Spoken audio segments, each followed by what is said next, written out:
కేటీఆర్ కు చెక్ వినయ విధేయ ఉమేష్ ముఖ్యమంత్రి Revanth Reddy master plan KCR మేనల్ Umesh కు కీలక పదవి సిరిసిల్ల అధ్యక్షుడిగా నియమించేటువంటి ఛాన్స్ కేసీఆర్ కేటీఆర్ ప్రాబల్యం తగ్గించేందుకే అధినేత విధానాలు నచ్చక కాంగ్రెస్ లోకి పార్టీకి వీర విధేయుడిగా మంచి గుర్తింపు స్థానిక ఎన్నికల్లో పార్టీ బలోపేతానికి కృషి అంటూ చూస్తా ఉన్నాం. బీఆర్ఎస్ ఆ పార్టీ పెద్దలు కేసీఆర్ వర్కింగ్ ప్రెసిడెంట్ కేటీఆర్ కు చెక్ పెట్టేలా రాష్ట్ర ముఖ్యమంత్రి రేవంత్ రెడ్డి మాస్టర్ ప్లాన్ రచిస్తున్నారు. ఇది కానీ వర్కౌట్ అయితే సిరిసిల్ల జిల్లాలో పరిస్థితులు మారిపోయే అవకాశాలు మెండుగానే కనిపిస్తున్నాయి. మొన్నటి ఎన్నికల్లో కాంగ్రెస్ అన్ని జిల్లాల్లో ముందున సిరిసిల్లలో మాత్రం కాస్త వెనుగంజలోనే ఉంది. దీనికి కారణం అక్కడ కేసీఆర్ కుటుంబానికి అన్ని ఉన్న అన్నదండలు.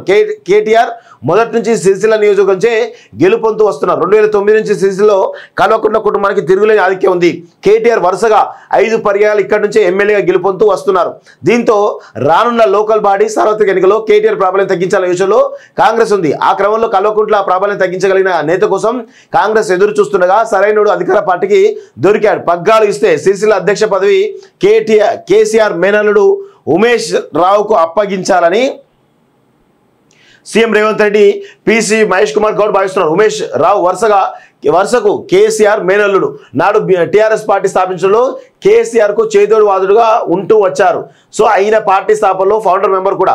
సొంత బంధువులు సైతం కేసీఆర్ వాడుకుని ఎలా వదిలిస్తారనేది ఈయన బాగా తెలిసి వచ్చింది. కేసీఆర్ పాలసీ నచ్చక అప్పటి ఉమ్మడి రాష్ట్ర సీఎంగా వైఎస్ రాజశేఖర కాలంలోనే 2006లో కాంగ్రెస్ పార్టీలో చేరిపారు. వస్తూ బీఆర్ఎస్ పెద్దల తీరును ఎండగట్టారు. నాటి నుంచి నేటి వరకు బీఆర్ఎస్ పై విమర్శలు ఎక్కుపెట్టడం, వైఫల్యాలపై మాట్లాడడంలో ముందు వరుసలో ఉన్నారు. పార్టీని బలోపేతం చేస్తూ మొదటి నుంచి కాంగ్రెస్ కు వీర విధేయుడిగా ఉంటూ వస్తున్నారు. అవకాశం దొరికినప్పుడల్లా కేసీఆర్ ఆయన కుటుంబ సభ్యులు తన విమర్శలతో ఇబ్బందుల పాలు చేస్తున్నాడు.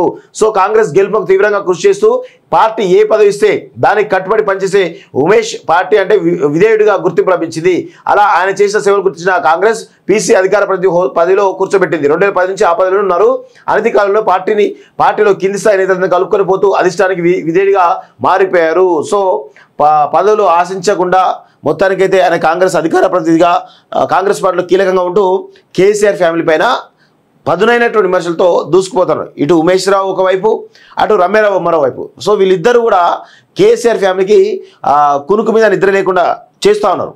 సో అలాంటి పరిస్థితుల్లో మరి వీళ్ళకు చెక్ పడ్డట్లేనా అంటే కొన్ని అనుమానాలు కూడా బలంగా ఉన్నాయి. సిరిసిల్లలో కనుక సిరిసిల్ల అధ్యక్షుడిగా ఉమేష్ రావు నిలబెడితే ఖచ్చితంగా కేటీఆర్కు ఎదురు దెబ్బగా తగిలేటువంటి అవకాశం అయితే కనబడుతుంది. పీసీసీ చీఫ్ కూడా ఉమేష్ రావు అత్యంత సన్నిహితుడు. కేటీఆర్కు చెక్ పెట్టాలన్నా ఆయన అనుచరులు కళ్ళవేయాలంటే ఉమేష్కు జిల్లా పగ్గాలు ఇవ్వడమే బెటర్ అని భావిస్తున్నారు. అలాగే ప్రజాప్రభుత్వంలో పథకాలు బలంగా ప్రజల్లోకి తీసుకెళ్లే సత్తా ఉన్న నేత ఆయనని పార్టీ అనుకుంటుంది. దీనికి తోడు కాంగ్రెస్ కోసం కష్టపడిన వారిని ఎన్నడూ మర్చిపోదని ఈ మధ్యనే పీసీ చీఫ్ మీడియా సమావేశంలో చెప్పారు. సో ఖచ్చితంగా ఈ యొక్క పరిస్థితులు చూస్తూ ఉంటే కేటీఆర్కు చెక్ పెడుతున్నట్టు తెలుస్తోంది రేవంత్ రెడ్డి. సో సిరిసిల్ల అనేది సొంత నియోజకవర్గం కేటీఆర్. ఆయన దాదాపు 2009 నుంచి గెలుస్తూనే వస్తూ ఉన్నాడు. సో ఆయనకు సరైనటువంటి అభ్యర్థించడానికి ఒక పెద్ద ఎత్తున ప్రయత్నం చేస్తున్నట్టు తెలుస్తోంది. ఇది ఎంతవరకు పోతుందో చూడాల్సిన అవసరం అయితే ఉంది.